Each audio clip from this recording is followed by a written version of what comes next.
under the hood of the MacBook from 2008. It's quite funny really how they've changed over the years. These days everything's locked down, you can't remove the battery, you can't upgrade the RAM, you can't upgrade the SSD, or even remove the SSD for data backup purposes or anything like that if the motherboard's died. But anyway, on these older Macs, they had this little lever, so you remove the battery, you pulled this lever and this little bit of metal that was on the side here, you pull the battery out, bit out, and you can pull that lever and the RAM module pops out. Look at that! And they can stay out because they're half a gig each, and this is 2008 and it had a gig of RAM. Yeah, seriously, good luck with doing anything on a gig of RAM in 2008.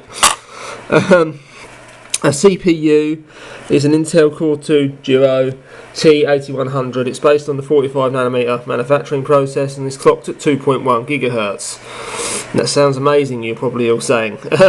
Well, it was pretty good for the time, or pretty average for the time. It was reasonable.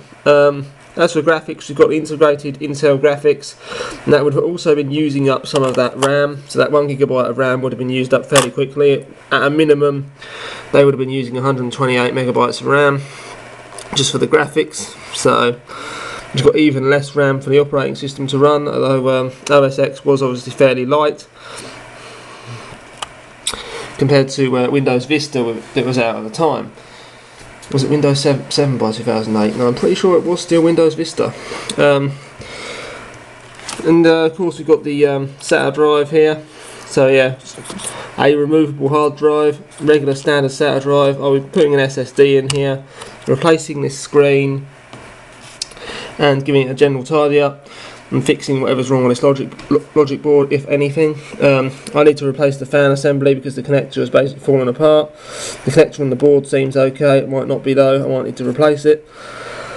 And yeah, that concludes the video of, oh no it doesn't, there's another thing about this keyboard. They gave you removable RAM, so you could upgrade your RAM, but if you wanted to replace the keyboard, it's riveted into this, this whole piece.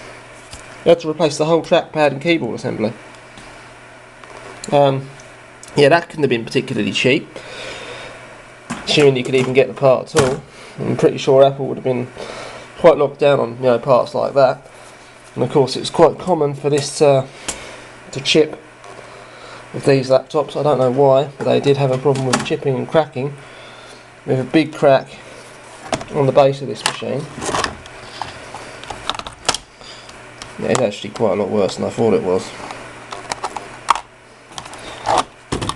Yeah, that motherboard, well, that motherboard is fixable. I might be getting a screen for it. I might put the motherboard in another machine. I might part it out yet. But if I do decide to rebuild it, I'm rebuilding it with an SSD and upgrading that RAM significantly. That concludes this video.